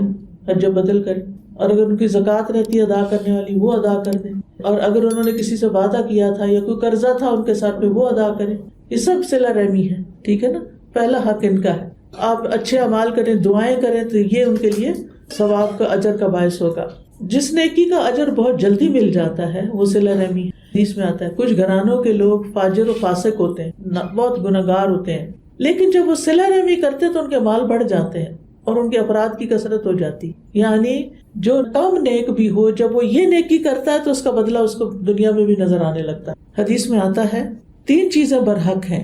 جس بندے پر ظلم ہو اور وہ اللہ کی خاطر اس پر خاموشی اختیار کر لے، اللہ اس کی مدد ضرور فرماتا. نمبر 2، جو آدمی صلہ رحمی کے لیے جود و سخاوت کا دروازہ کھولتا ہے اللہ اس کے مال میں اتنا ہی اضافہ کرے. اور جو آدمی اپنے اوپر مانگنے کا دروازہ کھول لیتا ہے تاکہ اپنا مال بڑھائے، اللہ عز و جل اس کی قلت میں اور اضافہ کر دے، اس کا مال کم کر دیتا ہے. رشتہ دار کو صدقہ دینے کا دگنا اجر ملتا ہے. کسی عام غریب کو دیں گے تو 1 گنا اجر، رشتہ دار کو دیں گے تو اس سے دگنا اجر ملے گا، اور یہ جنت میں لے جانے والا عمل ہے. نبی صلی اللہ علیہ وسلم نے فرمایا سلام پھیلاؤ، اچھی گفتگو کرو، صلہ رحمی کرو، اور راتوں کو جب لوگ سو رہے ہوں تو تم قیام کرو، تم سلامتی کے ساتھ جنت میں داخل ہو جاؤ گے. قطع رحمی کے نقصان بھی ہیں، یہ لعنت والا فعل ہے. ایسے لوگوں پہ اللہ نے لعنت کی جو رشتے کاٹ کے بیٹھ جاتے ہیں، ناراضگیاں پال کے بیٹھ جاتے ہیں، اور یہ قیامت کے قریب ہونے کی نشانی بھی ہے. رسول اللہ صلی اللہ علیہ وسلم نے فرمایا قیامت کے قریب سلام صرف پہچان کے لوگوں کو کیا جائے گا، جس کو جانتے ہیں بس مجلس میں بھی اس کا نام لے کے سلام، باقی تو جیسے کوئی جانتے ہی نہ ہو. تجارت پھیل جائے گی، یعنی بزنس بہت عام ہو جائیں گے. آپ دیکھیے کہ اس وقت آن لائن جو لوگ بزنس کر رہے ہیں گھر بیٹھے، نہ کوئی چیز ہاتھ میں ہے اور نہ لینا نہ دینا، صرف ادھر سے ادھر چیزیں کرتے رہتے ہیں. تجارت پھیل جائے گی، حتیٰ کہ عورت بھی تجارتی معاملات میں اپنے خاوند کی مدد کرے گی. یہ قیامت کی نشانیوں میں سے ہے. قطع رحمی ہونے لگے گی، رشتوں کی پرواہ نہیں ہوگی، جھوٹی گواہی دی جانے لگے گی، سچی گواہی کو چھپایا جائے گا اور قلم کا چرچا ہوگا. یعنی علم بہت عام ہو جائے گا. اب آپ دیکھیں، گوگل کریں، سرچ کریں، کتنی چیزیں ہیں کہ آپ کو 1 سیکنڈ میں ساری معلومات لا کے دے دے. اللہ تعالیٰ ہمیں برے وقت سے بچائے. یاد رکھیے کہ رشتوں کو کاٹنا جو ہے یہ اعمال کی قبولیت میں رکاوٹ بن جاتا ہے. رسول اللہ صلی اللہ علیہ وسلم نے فرمایا بنی آدم کے یعنی انسانوں کے اعمال ہر جمعرات کو پیش کیے جاتے ہیں اللہ تعالیٰ کے حضور، اور کسی قطع رحمی کرنے والے کے اعمال قبول نہیں کیے جاتے. یعنی جو رشتوں کو کاٹتے ہیں ان کا عمل قبول نہیں ہوتا. نبی صلی اللہ علیہ وسلم نے فرمایا جس نے قطع رحمی کی یا جھوٹی قسم کھائی وہ مرنے سے پہلے اس کا وبال دیکھ لے گا، یعنی دنیا میں بھی اس کو سزا ملے گی. 1 سال تک رشتے کو کاٹنا ایسا ہے حدیث میں جیسے اس کا خون بہا دیا، قتل کر دیا آپ نے، اتنا بڑا گناہ بنتا ہے. رسول اللہ صلی اللہ علیہ وسلم نے فرمایا کسی مسلمان کے لیے حلال نہیں کہ اپنے بھائی کو 3 دن سے زیادہ چھوڑے رکھے. جس نے 3 دن سے زیادہ چھوڑ دیا اور اسی حالت میں مر گیا وہ آگ میں جائے گا. رسول اللہ صلی اللہ علیہ وسلم نے فرمایا لا يدخل الجنت قاطع رحم، قطع رحمی کرنے والا جنت میں داخل نہ ہوگا. اب یہ ہے کہ صلہ رحمی کے درجے ہوتے ہیں. سب سے پہلے نیکی والدہ سے کی جائے، ماں سے. یعنی انسانوں میں سے سب سے پہلے جو نیکی آپ نے کسی سے کرنی ہے وہ ماں سے کریں، پھر باپ سے، پھر اولاد سے، پھر دادا دادی نانا نانی، پھر بہن بھائی، پھر باقی سارے محرم رشتے جیسے چچا پھپھی ماں خالہ جو جتنا قریب ہے، پھر والدین کی طرف سے رشتہ داروں کو باقی رشتہ داروں پر فوقیت دی جائے گی. یعنی چچا اور خالہ ماموں وغیرہ کو پریفرنس دی جائے گی باقی رشتوں پر. پھر رحم کے رشتہ داروں میں غیر محرم کے ساتھ نیکی کی جائے گی، جیسے چچا کا بیٹا بیٹی، ماموں خالہ کے بچے وغیرہ. پھر سسرالی رشتہ دار، پھر ان کی باری آ جاتی. سب سے پہلے صلہ رحمی کس کے ساتھ کرنی ہے؟ ماں کے ساتھ. اللہ تعالیٰ کے بعد سب سے بڑا حق ماں باپ کا، اور ماں باپ کے ساتھ بھی سب سے پہلا حق ماں کا ہے. وَوَصَّيْنَا الْإِنسَانَ بِوَالِدَيْهِ حَمَلَتْهُ أُمُّهُ وَهْنًا عَلَى وَهْنٍ. ہم نے انسان کو اپنے والدین سے نیک سلوک کرنے کا تاکیدی حکم دیا، اس کی ماں نے اسے کمزوری پہ کمزوری سہتے ہوئے اپنے پیٹ میں اٹھائے رکھا اور 2 سال اس کے دودھ چھڑانے میں لگے. اسی لیے یہ حکم دیا کہ میرا شکر ادا کرو اور اپنے والدین کا بھی میرے پاس ہی لوٹ کر آنا ہے. ٹھیک ہے. پھر آپ دیکھیے کہ ایک آدمی رسول اللہ صلی اللہ علیہ وسلم کے پاس حاضر ہوا، کہنے لگا میں ہجرت کرنے پر آپ سے بیعت کرتا اور اپنے والدین کو روتا ہوا چھوڑ کے آیا ہوں. یعنی میں اتنے شوق سے آیا ہوں کہ ان کو بھی روتا ہوا چھوڑ دی کہ میں نے اللہ کے راستے میں نکلنا ہے. آپ نے فرمایا واپس جاؤ، جیسے انہیں رلایا ہے ایسے انہیں ہنساؤ. اگر والدین نیک نہیں بھی، مسلم نہیں، نان مسلم ہے، پھر بھی ان کے ساتھ اچھا سلوک کرنا چاہیے. حضرت اسماء بنت ابی بکر کی والدہ جو ابھی مسلمان نہیں ہوئی تھی، وہ مدینہ آئیں اور کچھ مالی تعاون چاہتی تھی. وہ نبی صلی اللہ علیہ وسلم کے پاس چلی گئی کہ میں اپنی ماں کو کچھ دے سکتی ہوں. وہ مکہ سے مدینہ آئی ہیں مجھے ملنے کے لیے کہ مجھے کچھ دو، میں ضرورت مند ہوں. آپ نے فرمایا ہاں، اپنی ماں کے ساتھ صلہ رحمی کرو. والدین کی نافرمانی حرام ہے. رب کی رضامندی باپ کی رضامندی میں ہے اور رب کی ناراضگی باپ کی ناراضگی میں ہے. رسول اللہ صلی اللہ علیہ وسلم سے کبیرہ گناہوں کے بارے میں پوچھا گیا. آپ نے فرمایا اللہ کے ساتھ کسی کو شریک کرنا اور ماں باپ کی نافرمانی کرنا. والدین کا حق یہاں تک ہے کہ اگر والدین نہیں تو والدین کے دوستوں کے ساتھ بھی اچھا سلوک کرو. اور پھر اس کے بعد دیگر رشتہ دار آتے ہیں. وَأُولُو الْأَرْحَامِ بَعْضُهُمْ أَوْلَىٰ بِبَعْضٍ فِي کتاب اللہ. رشتہ دار اللہ کی کتاب میں ایک دوسرے کے زیادہ حقدار ہیں، دوستوں سے زیادہ. لیکن آپ دیکھیں ہم اپنے ملنے جلنے والے دوستوں اور دیگر لوگوں کو انٹرٹین کرتے رہتے ہیں لیکن رشتہ داروں کو پوچھ کے نہیں دیتے. اس کا یہ مطلب نہیں کہ کسی سے آپ کا تعلق واسطہ نہ ہو، خاص طور پہ ایسے ملکوں میں جہاں قریب کوئی رشتہ دار نہیں، تو دینی رشتے اور ہمسائیگی کے رشتے، کمیونٹی کے رشتے، یہی آپ کے رشتہ دار بن جاتے ہیں پھر. تو بہرحال کرنے کا کام کیا ہے کہ مال دے کے ان کے ساتھ صلہ رحمی کی جائے، ان کی تکلیفوں کو دور کیا جائے، خوش اخلاقی سے ملا جائے ان کو، ان کے حق میں دعائیں کی جائیں، ان سے ملاقات کی جائے، ان کو تحفے دیے جائیں، ان پر خرچ کیا جائے، ان سے نرمی سے بات کی جائے، چہرے پہ بشاشت ہو. آپ ملے تو ایسے لگے جیسے آپ بہت اداس تھے. ان سے جو بڑے ہیں ان کے ساتھ احترام سے معاملہ کیا جائے اور ہر وہ کام کیا جائے جس سے رشتے جڑے، کاٹے نہ جائیں. ان سے تکلیفیں دور کی جائیں. صدقہ دینا ہو تو پہلے ان کو دیا جائے. اور اگر کوئی رشتہ دار آپ سے چھپی دشمنی بھی رکھتا تو اس کو بھی دیں، اس کا دل ٹھنڈا ہو جائے گا، دشمنی ختم کر دے گا. رسول اللہ صلی اللہ علیہ وسلم نے فرمایا جب کوئی رشتہ دار اپنے کسی رشتہ دار کے پاس جا کے ایسی زائد یعنی ایکسٹرا چیز کا سوال کرتا ہے جو اللہ تعالیٰ نے اس کو دی ہوتی ہے لیکن وہ کنجوسی کرتا ہے، دیتا نہیں، تو ایسے آدمی کے لیے قیامت کے دن جہنم سے سانپ نکالا جائے گا جو اپنی زبان نکالے ہوگا، جسے شجاع کہتے ہوں گے. اسے ایسے آدمی کا توق بنا دیا جائے گا، گلے میں بنا دیا جائے گا. یعنی اگر آپ کے پاس ہے اور آپ کر سکتے ہیں مدد اور آپ اس کی نہیں کرتے تو یہ پکڑ والی بات ہے. تو ہر قریبی اور دور کے رشتہ دار سے صلہ رحمی کرنا. ابن عباس کہتے ہیں اپنے حسب نسب یاد رکھو جس کے ساتھ تم صلہ رحمی کر سکو. اگر رشتہ داروں کو قریب کیا جائے صلہ رحمی کے ساتھ تو وہ دور نہیں ہوتے اگرچہ وہ دور رہتے ہوں. جیسے آپ کے رشتہ دار اگر بیک ہوم رہتے ہیں، آپ سوچیں آپ کے بچوں کو، آپ کی بہن کے بچوں کا نام پتہ ہے، اپنے کزنز کو جانتے ہیں، اپنی دادا دادی خالہ ماموں چچا پھوپھی سب کے نام آتے ہیں ان کو. اگر نہیں آتے تو اس کا مطلب ہے کہ آپ صلہ رحمی نہیں کر رہے. تو سب سے پہلا اسٹیپ کیا ہوگا؟ رشتوں کی پہچان کراؤ. ان کے ساتھ بیٹھ جایا کرو، باتیں کیا کرو اور بتایا کریں کہ دیکھو تمہارے اتنے ماموں ہیں، اتنے چچا ہیں، اتنے تمہارے چچا کے بچے ہیں، فلاں ہیں فلاں ہیں، جاؤ ان کے لیے تم کچھ گفٹ لے کر آؤ، کسی کے ہاتھ بھیجتے ہیں ان کو. اور رشتہ داری قریب نہیں ہوتی جب اس کو دور کر دیا جائے، اگرچہ وہ قریب ہی کیوں نہ ہو، نیکسٹ ڈور نیبر ہی کیوں نہ ہو، اگر آپ نہیں ملتے جلتے تو وہ دور ہی دور ہے. اور ہر رشتہ داری قیامت کے دن اپنے رشتہ دار کے سامنے آئے گی اور وہ اس کے حق میں رشتہ داری ملانے کی گواہی دے گی اگر اس نے اس کو جوڑا ہوگا، اور کاٹنے کی گواہی دے گی اگر اس نے اس کو کاٹا ہوگا. تو اس لیے ہمیں دعا کرنی چاہیے اللہ تعالیٰ سے کہ اللہ تعالیٰ ہمارے ان رشتوں کو قائم رکھے اور ہمیں زیادہ سے زیادہ نیکیاں کمانے کی توفیق عطا فرمائے. اور یہ آپ کے لیے یہاں کارڈ بھی لگے ہوئے ہیں، آپ ان کو لیجئے اور خود بھی پڑھیے اور رشتہ داروں کو بھی تحفہ دیجئے. یہ نیک اولاد کی دعائیں ہم میں سے ہر ایک کو ضرورت ہے. پھر استخارہ کیسے کریں، اور استخارے کی دعا ہے. ہر جو فیصلہ آپ نے کرنا ہوتا ہے تو اللہ تعالیٰ سے مشورہ کریں. بسم اللہ کی برکتیں کیا کیا ہیں، کب کب بسم اللہ پڑھنی چاہیے. پھر گناہوں کی بخشش کی دعائیں. آپ کو پتہ ہے رزق میں اضافہ ہوتا ہے، انسان کی مشکلات آسان ہوتی ہیں، تو ہمیں دعا نہیں کرنی آتی تو یہ سارے استغفار اس میں اکٹھے کر دیے گئے ہیں. پھر شکر ادا کرنے سے نعمتیں بڑھتی ہیں، تو یہ الحمدللہ کا کارڈ ہے، اس میں شکر ادا کرنے کی ساری دعائیں ہیں. پھر لا الہ الا اللہ. پھر تسبیحات اور ان کی فضیلت.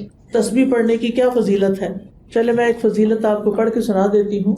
اس میں آپ دیکھیے کہ نبی کریم خشک پتوں والے درخت کے پاس سے گزرے، اس کو اپنی لاٹھی سے مارا تو پتے جھڑنے لگے. آپ نے فرمایا بے شک الحمدللہ، سبحان اللہ، لا الہ الا اللہ اور اللہ اکبر کہنا بندے کے گناہوں کو اسی طرح جھاڑ دیتا ہے جس طرح درخت کے پتے جھڑے. اسی طرح آپ نے فرمایا جو کوئی مال خرچ کرنے سے ڈرتا ہو، دشمن سے لڑنے سے ڈرتا ہو، رات کے اندھیرے سے ڈرتا ہو، تو وہ یہ کلام پڑھے، لا الہ الا اللہ واللہ اکبر والحمد للہ وسبحان اللہ۔ تو کتنے بچے آپ کے بعض اوقات اندھیرے سے ڈرتے ہیں یا اور اس طرح کی چیزیں۔ اور پھر آپ دیکھیے کہ یہ رزق میں کشادگی کی دعائیں ہیں، یہ سب کے پاس ہونی چاہیے۔ جنت میں جانے کا راستہ کیا ہے، اذکار کی فضیلت بتائی گئی ہے، اس میں انگلش بھی ہے، اردو بھی ہے۔ پھر پروٹیکشن کی دعائیں ہیں، ہر کسی کو ڈر ہوتا ہے کہ ہمیں کوئی چیز نقصان دے گی، تو یہ اگر آپ کم از کم ایک کارڈ بھی خرید کے کسی کو دیں گے تحفہ تو آپ کے لیے صدقہ جاریہ ہوگا انشاءاللہ۔ جی کوئی سوال ہو تو آپ کیجیے، فرمائیے۔ وعلیکم السلام۔ بس جب کبھی عید بقرعید آئے تو آپ مبارک بھیج دیں، سلام بھیج دیں، کوئی گفٹ بھیج دیں، باقی نہیں ملنا چاہتا کوئی بات نہیں، کوئی بات نہیں۔ اگر دل میں نہیں ہے لیکن پھر بھی آپ کرتے ہیں تو یہ آپ کا جہاد ہے، دل نہیں مانتا پھر بھی کر رہے ہیں اللہ کی خاطر تو اس کا اجر ہے انشاءاللہ۔ جی آپ فرمائیے۔ جی ہاں، اس میں آپ دیکھیں کہ کسی ایسے بندے کی مدد لی جا سکتی ہے کہ جن کی وہ بات سنیں اور پھر نیگوشیشن کی جائے، ایک دوسرے کی اچھی باتیں بتائی جائیں، تاکہ کیونکہ صلح کرانا جو ہے وہ نماز، روزے، صدقہ خیرات سے بھی افضل نیکی۔ جی اگر رشتے داروں میں حسد ہے آپ ان کو اور زیادہ اچھا دیں، زیادہ سے زیادہ ان کے ساتھ نیکی کریں تو وہ ان کا حسد کم ہوگا۔ جیسے آگ بجھتی ہے پانی ڈالنے سے، ٹھیک ہے نا، آپ کو پتہ چل رہا ہے کہ ان کو حسد ہے ہم سے، آپ اگنور کریں کہ ان کو حسد ہے کہ نہیں، اور آپ دلوں کا حال تو ویسے بھی نہیں جانتے، تو آپ ان کو اور اپنے مال میں سے، اپنے وقت میں سے اور توجہ دیں اللہ کی خاطر، ٹھیک ہے۔ ہمارے پہ زیادہ فرض جی ہاں، کیونکہ بیٹی کی شادی ہو جاتی ہے نا تو پھر وہ اس کے اوپر اس کے ہسبینڈ کا حق زیادہ ہو جاتا ہے، تو لیکن اگر ماں باپ کو سنبھالنے کے لیے کوئی ہے نہیں اور بیٹی ہی ہے تو پھر بیٹی کا بھی فرض بنتا ہے۔ جی بس ان کے لیے دعا کریں تو یہ آپ کی طرف سے صلہ رحمی ہو جائے گی۔ ہاں کوئی بات نہیں، آپ اپنی طرف سے دعا دیتے رہیں۔ جی ہاں، اگر وہ مستحق ہیں، فقیر ہیں، ضرورت مند ہیں تو اپنا صدقہ ان کو دے سکتے ہیں۔ زکوٰۃ اس صورت میں اگر وہ زکوٰۃ کے مستحق ہو، فقیر مسکین کی کیٹیگری میں آتے ہیں۔ جی آپ فرمائیے۔ کہتے ہیں کہ آخرت کاروبار میں مدد کر رہے ہیں، تو کیا یہ غلط ہے؟ یہ نہیں کہا گیا یہ غلط یا صحیح ہے، یہ بتایا گیا کہ ایسا ہونے لگے گا، یعنی پھر سمجھو کہ قیامت قریب ہے، یہ مطلب۔ اچھا بیٹا، یہ میں بات ایک کہتی جاؤں کہ اللہ تعالیٰ آپ سے یہ نہیں پوچھے گا کہ آپ نے شوہر کی فائنینشیل فیلڈ میں ہیلپ کی یا نہیں، لیکن اگر آپ نے اپنے بچوں کی صحیح تربیت نہیں کی تو اس کا حساب ہو، ٹھیک ہے نا۔ آپ کے اوپر ذمہ داری ہے اپنے بچوں کی تربیت کی، اپنے گھر کو دیکھنے کی، جاب کی نہیں ہے۔ اگر کریں سارے کاموں کے ساتھ ٹھیک ہے، منع نہیں کیا گیا اگر اب اللہ کی حدود کو سامنے رکھیں، لیکن اگر شوہر اتنا کماتا ہے کہ کام چل سکتا ہے تو پھر آپ اپنی ذمہ داریوں کو پورا کریں۔ فرمائیے۔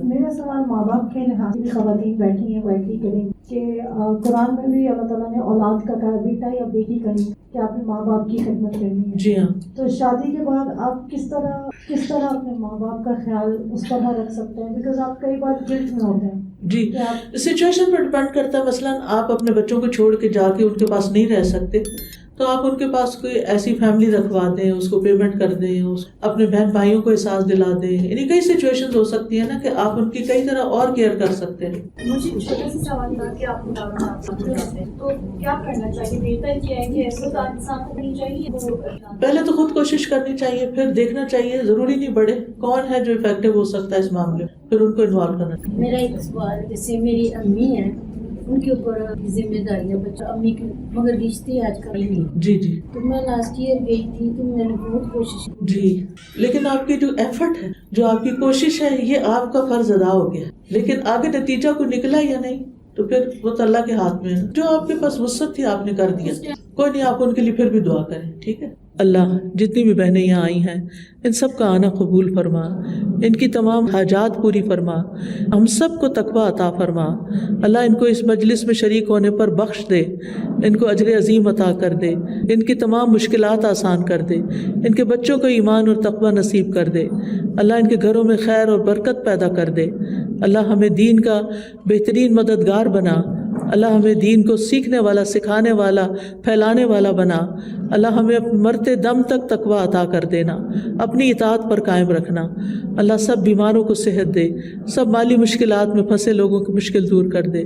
اللہ جن لوگوں کے دلوں میں جو بھی تمنائیں خواہشات ہیں اللہ ان کو پورا کر دے. اللہ دکھی لوگوں کے دکھ دور کر دے.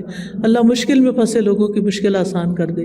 اللہ جنہوں نے اس مجلس کا اہتمام کیا ہے، اپنا وقت جان مال لگایا، ان سب کو بہترین جزائے خیر عطا کر دے. ربنا تقبل منا انک انت السمیع العلیم وتب علینا انک انت التواب الرحیم وصلی اللہ تعالی علی خیر خلقہ محمد وعلی آلہ واصحابہ واہل بیتہ اجمعین برحمتک یا ارحم الراحمین. السلام علیکم ورحمۃ اللہ وبرکاتہ. جب دو مسلمان ملے تو ان میں سے ایک السلام علیکم ورحمۃ اللہ وبرکاتہ اور دوسرا جواب میں وعلیکم السلام ورحمۃ اللہ وبرکاتہ کہے تو ہر ایک کو 30 نیکیاں ملتی ہیں اور مصافحہ کرنے سے دونوں کے گناہ معاف کر دیے جاتے ہیں. اور یہ صغیرہ گناہوں کی بات ہے. بخاری اور مسلم کی ایک اور حدیث ہے، فرشتے اس مسلمان پر تعجب کرتے ہیں جو مسلمان کے پاس سے گزرتا ہے اور اسے سلام نہیں کرتا. اسی طرح مصافحہ کے علاوہ معانقے کا جو حکم ہے، معانقہ کا لفظ عنق سے ہے. عنق کا مطلب ہوتا ہے گردن سے گردن ملانا، گلے ملنا جس کو اردو میں کہتے ہیں. حضرت حسن اور حضرت حسین رضی اللہ تعالی عنہما دوڑتے ہوئے آپ صلی اللہ علیہ وسلم کی طرف آئے تو آپ نے ان دونوں کو گلے کے ساتھ لگا لیا. یعنی بچوں سے خاص طور پر جب انسان سلام کرے، ان کو پیار کرے تو ان کو گلے سے لگائے، کیونکہ آپ صلی اللہ علیہ وسلم نے فرمایا جو کوئی اپنے بھائی یا کسی اور مسلمان سے محبت کرے تو اسے بتائے کہ وہ اس سے محبت کرتا ہے. تو گلے ملنا جو ہے یہ محبت کی علامت ہے، لیکن اس میں یاد رکھیے کہ گردن سے گردن ہی ملانا کافی ہے. آپ دیکھیے کہ سلام صرف زندہ کو نہیں، مردہ لوگوں کو بھی سلام بھیجنا چاہیے.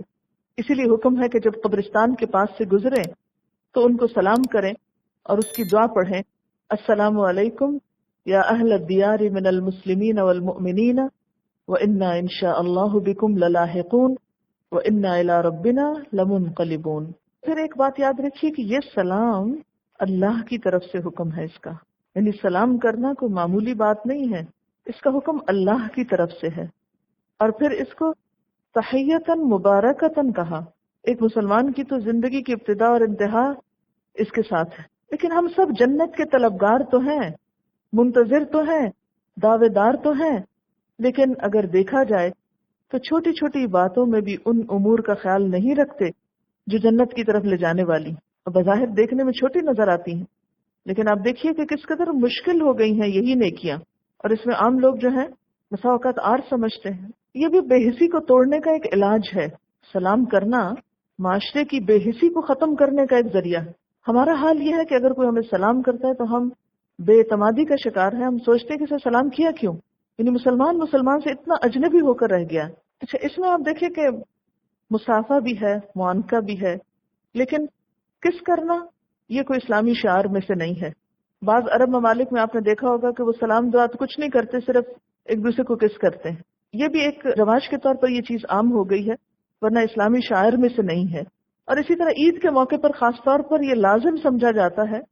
ٹھیک ہے، وہ ایک گریٹنگ کے لیے انسان تھوڑا زیادہ ویلکم کرتا ہے، لیکن وہ بھی کوئی سنت سے ثابت نہیں ہے کہ عید کے دن گلے ملنا کوئی سنت سے ثابت نہیں ہے.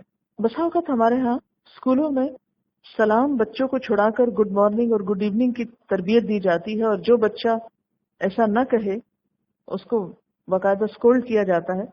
ان اللہ کان علی کل شیء حسیبا، بے شک اللہ ہر چیز کا حساب لینے والا ہے. کس بات کا حساب لے گا؟ کس کس نے عمل کیا، نمبر 1. نمبر 2، زندگی میں کتنی دفعہ سلام کیا، کتنا کیا، کس نیت کے ساتھ کیا، اس پر کتنا اجر اس کے لیے لکھا جائے. کیونکہ ایک دفعہ سلام کرنے پر اگر 10 نیکیاں ہیں، دوسری دفعہ السلام علیکم ورحمۃ اللہ تک کہا تو 20 ہوئی، اور اگر کسی موقع پر وبرکاتہ تک کہا تو 30 ہوئی. تو حسیبہ وہ حساب لگانے والا ہے کہ کس شخص نے اس عمل کے ذریعے کتنی نیکیاں کمائیں.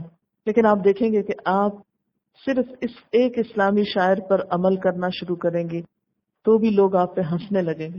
اس کو کیا ہوگا؟ فنیٹک ہو گئے. کر کے تو دیکھیں. یعنی اگر کوئی کسی کو ہے اور یہ کہہ رہا ہے تو اس پر تو کوئی ہنستا نہیں ہے، جبکہ ان لفظوں کا معنی کچھ نہیں. لیکن اگر کوئی کسی کو دعا کرے تو یہ ہنسنے کی بات ہو گئی. اچھا، بعض لوگ تو باقاعدہ مذاق سا اڑا کر السلام علیکم، یعنی وہ لہجے میں ہی ایک طنزیہ سا انداز ہوتا ہے یا ہوٹنگ کا انداز ہوتا ہے. تو یہ بات بھی درست نہیں ہے، کیونکہ السلام اللہ کا نام ہے، ادب ہی سے لینا چاہیے. آپ دیکھیے کہ حضور صلی اللہ علیہ وسلم نے جب یہ فرمایا کہ جس کو تم پہچانتے ہو جس کو نہیں پہچانتے، اور پھر یہ حکم کہ ہر ایک کو سلام کیا جائے، تو اس میں آپ دیکھیے کہ آپ کو اپنے سرونٹس تک کو سلام میں پہل کرنا ہوگی. یہ نہیں کہ آپ ان سے ایکسپیکٹ کریں کہ وہ آپ کو سلام کرے، اور اگر نہیں کرے تو ان کو ڈانٹے کہ سلام کیوں نہیں بولا. اور پھر آپ دیکھیے کہ سلام کرنے سے ایک دم وہ جو بیریئر ہوتے ہیں یا وہ جھجک ہوتی ہے یا وہ ایک پردہ سا حائل ہوتا ہے اجنبیت کا، وہ ہٹ جاتا ہے اور صحیح معنی میں ایک اسلامی بھائی چارہ سامنے آتا ہے. عام طور پر یہ سمجھا جاتا ہے کہ سلام جیسے گھر میں داخل ہونے کی بات ہے تو عموماً ہم اس وقت سلام کرتے ہیں جب ہمیں کوئی نظر آ رہا ہو. تو گھر میں داخل ہو کر کوئی نظر آئے یا نہ آئے بلند آواز سے سلام کہنا چاہیے. اگر تو کوئی ہوگا اور سامنے نظر نہیں آ رہا تو اس کو پتہ چل جائے گا کہ آپ گھر پہ آ چکے ہیں، اور اگر وہ ہے نہیں، کوئی بھی نہیں ہے، تو فرشتے وغیرہ یا اور مخلوق اگر کوئی ہے وہاں تو وہ جواب دے گی. لیکن اللہ کا حکم ہے کہ گھر میں داخل ہوتے وقت سلام کرو.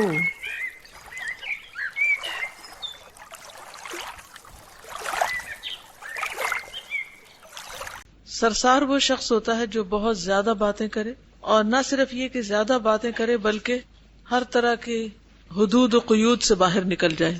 اس بات کی پرواہ نہ کرے کہ وہ بات جو کر رہا ہے وہ درست ہے یا نہیں، جائز ہے یا ناجائز ہے، اور اس کی اس بات سے دوسروں پر کیا اثرات پڑیں گے. یعنی وہ اس بات کی پرواہ نہیں کرتا، اس کو بس بولنا ہے جو اس کے دل میں آئے، کیونکہ اسے بولنے کی آزادی ملی ہوئی ہے. تو زبان کے درست استعمال کے لیے ہمارے دین نے ہمیں بہت سی بہترین تعلیمات دی ہیں، اور زبان کے غلط استعمال کو روکنے کے لیے بہت سی تنبیہات بھی کی ہیں، وارننگز دی ہیں. تو ان کا ہمیں پتہ ہونا چاہیے. ہر انسان کسی نہ کسی گروہ یا کسی نہ کسی پارٹی میں شامل ہوتا ہے، کیونکہ یہ انسان کی ضرورت ہوتی کہ وہ اجتماعی زندگی بسر کرے. اکیلا انسان کچھ کرنے کے قابل نہیں ہوتا. تو عموماً وہ کس کی جماعت میں شامل ہوتا ہے، کس کے گروہ میں شامل ہوتا ہے؟ لائک مائنڈیڈ پیپل، اپنے جیسے خیالات کے. اور رسول اللہ صلی اللہ علیہ وسلم کی جماعت میں شامل ہونا، اس سے مراد کیا ہے؟ ان کے طریقے پر ہونا، ان کو فالو کرنا، اور یہ اللہ تعالیٰ کی محبت اور بخشش حاصل کرنے کا ذریعہ بھی ہے. تو اس لیے جب لوگ آپ کو فرقہ واریت کی طرف بلائیں، گروہ بندیوں کی طرف بلائیں، تو آپ کو کیا کرنا ہے کہ مجھے تو محمد الرسول اللہ صلی اللہ علیہ وسلم کا اتباع کرنا ہے، آپ کی پیروی کرنی ہے. قیامت کے دن آپ کی امت میں سے اٹھایا جانا ہے، آپ کے پیروکاروں میں سے اٹھایا جانا ہے. اور کیوں نہ ہو، اللہ کے رسول صلی اللہ علیہ وسلم نے ہمارے لیے، جب کہ ہم ایگزسٹ بھی نہیں کرتے تھے، جب ہمارا کوئی وجود بھی نہیں تھا، اس وقت ہمارے لیے دعائیں کی اور ہماری بخشش کے لیے پریشان ہوئے. تو آج ہم جب آپ کی امت میں بائی چانس اس لیے کہتی ہوں کہ ہم نے تو کوئی پلان نہیں کیا تھا، یہ اللہ ہی کا فضل تھا کہ ہم اس گروہ میں پیدا ہو گئے. اگر ہم امت میں پیدا نہ ہوتے تو پھر کہاں ہوتے؟ تو یہ اللہ تعالیٰ کا بہت بڑا احسان ہے کہ اس نے ہمیں امت محمد صلی اللہ علیہ وسلم کے طور پر پیدا کیا، اور اس کی اب کچھ ذمہ داریاں بھی ہم پر ہیں. اور اس میں سب سے بڑی ذمہ داری یہ ہے کہ ہم شعوری ایمان لائیں آپ پر، آپ کی اطاعت کریں، آپ کا اتباع کریں، آپ سے محبت کریں، اور آپ پر درود بھیجیں اور آپ کے مشن کو آگے بڑھائیں. اور ہم اللہ تعالیٰ کی حمد و ثنا اور درود و سلام کے بعد اصل موضوع پر آتے ہیں، اور وہ ہے سرسرا. اور سرسرا بیماری کا نام ہے، باطونی پن. باطونی پن کی بیماری جو بہت ہی خطرناک اور مضر ہے، بہت سے لوگوں کو لگ چکی. جب انسان بولتا زیادہ ہے تو سوچنے کا موقع کم ہوتا ہے، اور جب سوچتا کم ہے تو پھر غلطیاں زیادہ کرتا ہے اور غفلت کی زندگی بسر کرنے لگتا ہے. انسان کثرت کلام کی وجہ سے اصل مقصد سے ہٹ جاتا ہے، وہ بھول جاتا ہے کہ وہ کیا کرنے جا رہا تھا. زندگی کے بڑے بڑے مقاصد، ان سے بھی انسان غافل ہو جاتا ہے. کس وجہ سے؟ زیادہ باتیں کرنے کی وجہ سے. یعنی کرنے کے کام کے لیے انسان کو خاموشی چاہیے ہوتی ہے، غور و فکر چاہیے ہوتا ہے.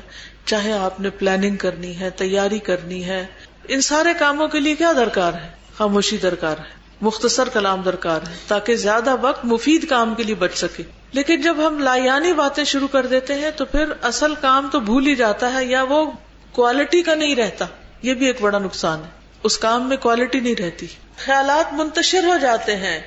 یہ بہت بڑا نقصان ہے کہ انسان کے خیالات کے اندر کوئی یکسوئی نہیں رہتی، سیدھے راستے سے بھٹک جاتا ہے، سیکھتا کم ہے. جب بولتا زیادہ ہے تو انسان دوسروں کی کم سنتا ہے، جب کم سنتا ہے تو سیکھتا کم ہے، غلطیاں زیادہ ہوتی ہیں. جی، جو لوگ کام کرنا چاہتے ہیں، زندگی میں فوکسڈ ہوتے ہیں، پھر وہ ایسے لوگوں سے بھاگتے ہیں جو بہت باتونی ہوتے ہیں، کیونکہ ان کا وقت ضائع ہوتا ہے. تو آپ اچھے دوستوں کی کمپنی سے محروم ہو جاتے ہیں، اچھے سمجھدار لوگوں کی کمپنی سے دور ہو جاتے ہیں. جب بہت زیادہ باتیں کرنے کی عادت ہو جاتی ہے تو پھر انسان کے پاس اچھی باتیں کم ہو جاتی ہیں، تو وہ غلط سلط باتیں، ادھر ادھر کی سنی سنائی باتیں، بیکار ردی قسم کی باتیں، بحث مباحثے، ان میں مبتلا ہو جاتا ہے. تو ایسا انسان جو ہے وہ نہ کسی سے صحیح فائدہ اٹھا سکتا ہے اور نہ کسی کو صحیح فائدہ پہنچا سکتا ہے. زندگی میں اس کے مقاصد نہیں ہوتے، منتشر سوچیں ہوتی ہیں، اور اگر ہوں بھی تو وہ صرف باتیں کرتا ہے شیخ چلی کی طرح، اپنے مقصد کو کبھی بھی نہیں پہنچ سکتا. کثرت کلام جس میں ہر قسم کی باتیں ملی جلی ہوں، جائز ناجائز، اچھی بری، حلال حرام، کڑوی کسیلی، میٹھی، چوچو کا مربع، یعنی کوئی فوکسڈ بات نہ ہو، فائدہ مند بات نہ ہو، کسی ٹاپک کے اوپر سنجیدہ بات نہ ہو، بلکہ کیا ہو، کبھی کچھ کبھی کچھ کبھی کچھ کبھی کچھ، فضول باتیں جو شریعت کی حدود سے باہر نکلی ہوئی ہو. شریعت نے زبان پر کچھ روک لگائی ہے، کچھ اس کے لیے باؤنڈری لائن ہے کہ اس سے باہر کی بات نہیں کر سکتے. اس چیز کے پیچھے مت پڑو جس کا تمہیں علم نہیں، یعنی تم جانتے نہیں کسی شخص کو اور اس کے پیچھے پڑ گئے، اس کی دشمنی مول لے لی، اس کے اوپر الزام لگا رہے، اس کی طرف سے تم بول رہے ہو. تو یہ کیا ہے؟ ضابطے کو توڑنا. تو سرسرا کہتے ہیں گفتگو کے حدود اور ضابطوں کو توڑنا، یعنی جس چیز کو شریعت نے حرام کیا ہے اس چیز کو حلال کر لینا. اور سرسرا منع کیوں ہے؟ کیونکہ اس کے معاشرے اور افراد پر برے اثرات پڑتے ہیں. غلط قسم کی گفتگو سے کیا ہوتا ہے؟ جب انسان غلط گفتگو کرتا ہے تو اس سے دوسرے لوگ مس لیڈ ہوتے ہیں. تو غلط باتیں کیا ہیں؟ دوسروں کو بے وقوف بناتی ہیں، ان کو مس لیڈ کرتی ہیں، ان کو نقصان دیتی ہیں، ان کی عزت و قدر میں کمی کرتی ہیں. بعض اوقات انسان کسی کو ہرٹ کرنے والی بات کرتا ہے، یہ تو کر کے چلا جاتا مذاق اڑا کے، اور دوسرا شخص ساری زندگی کے لیے احساس کمتری میں مبتلا ہو جاتا ہے. بہت سے لوگوں کے اندر غیر مرئی قسم کا خوف کیوں ہوتا ہے؟ کبھی سوچا آپ نے لوگ لوگوں سے کیوں ڈرتے ہیں؟ اس سوال کا واحد جواب کیا ہے؟ ہر کام میں ہم اللہ سے نہیں ڈرتے، لوگوں سے ڈرتے ہیں. اور جو اللہ کو چھوڑ کر لوگوں سے ڈرے، پھر اللہ سبحانہ وتعالیٰ اس کے ساتھ کیا کرتے ہیں؟ اس کو لوگوں کے حوالے کر دیتے ہیں. اللہ تعالیٰ بھی اس کو چھوڑ دیتے ہیں اور بندے بھی اس کو چھوڑ دیتے ہیں. مثلاً آپ جب کپڑے پہن رہے ہوتے ہیں کوئی خاص قسم کے کسی شادی پہ جانے کے لیے، تو آپ کے ذہن میں بار بار کون آ رہا ہوتا ہے؟ لوگ. آپ خود کیوں نہیں اپنے آپ کو دیکھتے کہ مجھے کیا سوٹ کرتا ہے، مجھے کیا اچھا لگتا ہے، مجھے کیا پسند ہے؟ اپنے آپ کو بھی بھول جاتے ہیں، اور کس کا فکر لگ جاتا ہے؟ لوگوں کا. کسی شادی پہ جانا ہو، کسی غمی پہ جانا ہو، بازار جانا ہو، اسکول جانا ہو، مدرسہ جانا ہو، کسی سے ملاقات کے لیے جانا ہو، کسی بیمار کی عیادت کے لیے جانا ہو، سب سے زیادہ کیا چیز ذہن پہ چھائی رہتی؟ لوگ کیا کہیں، لوگوں کا ڈر. یعنی لوگ کیا کہیں گے، کہیں گے کو انڈر لائن کیجئے، لوگ کیا کہیں گے، کیونکہ ان کا کہنا ہم پر اثر انداز ہوتا ہے، ان کی باتیں ہم پر اثر انداز ہوتی. اسی لیے سرسرا ناپسندیدہ ہے، کیونکہ یہ لوگوں کی زندگی حرام کر دیتا ہے، لوگوں کا جینا حرام کر دیتا ہے. اللہ تعالیٰ نے فرمایا اور ایسی بات کے پیچھے نہ پڑو جس کا تمہیں علم نہ ہو، بے شک کان، آنکھیں اور دل ان سب کے بارے میں سوال کیا جائے گا. کس کس سے سوال کیا جائے گا؟ کان سے کیا سوال ہوگا؟ کیا سنتے تھے؟ آنکھ کیا دیکھتے تھے، حلال یا حرام؟ اور دل کیا سوچتے تھے؟ انسان سوچتا کیا ہے؟ وہ جو دیکھتا ہے اور وہ جو سنتا ہے. یہ دو کھڑکیاں ہیں دل کی، دو دروازے ہیں. ان دو کے راستے جو کچھ اندر جاتا ہے انسان اسی کے بارے میں سوچتا رہتا ہے. اس لیے کچھ بھی پڑھنے سے پہلے، کچھ بھی تصویریں دیکھنے سے پہلے، کوئی بھی منظر، کوئی بھی سین دیکھنے سے پہلے سوچیں کہ کیا اس کا دیکھنا میرے لیے حلال ہے. اسی طرح سننے سے پہلے بھی آپ دیکھیں کہ کس چیز کو کلک کر رہے ہیں. میوزک ہے، گانا ہے، فضول باتیں ہیں، فضول ٹاک شوز ہیں جس کے اندر دیا جانے والا علم بالکل ریلائبل نہیں، صرف لوگوں کے اپنے اپنے خیال ہیں. تو یہ سب اکٹھے ہو کر، یہ آنکھوں دیکھی، یہ کانوں سنی باتیں جن کی کوئی حقیقت نہ ہو، یہ اکٹھے ہو کر مجھ پر کیا اثر ڈالیں گے، میری سوچ کیسے بنے گی، میرا دل کیا سوچے گا. اور پھر دل کے اثرات کہاں کہاں ہوتے ہیں؟ دل کے اثرات کس چیز پر پڑتے ہیں؟ ہمارے سارے جسم پر. دل تمام اعضاء کا رئیس ہے. جو دل میں ہوگا وہی پھر انسان کے ہاتھ بھی ویسے ہی حرکت کریں گے، انسان کے پاؤں بھی اسی طرف کو چلیں گے. انسان اپنی زندگی میں وہی چیزیں اختیار کرے گا. آپ اپنی اسٹڈیز کے لیے کوئی سبجیکٹ چوز کریں گے تو وہی کریں گے جو آپ کے دل میں ہوگا. آپ لباس بنائیں گے تو ویسا ہی بنائیں گے جیسے لوگ آپ سے چاہتے ہیں کہ آپ پہنیں. آپ شادی بیاہ وہاں کریں گے جہاں آپ کا دل چاہے گا.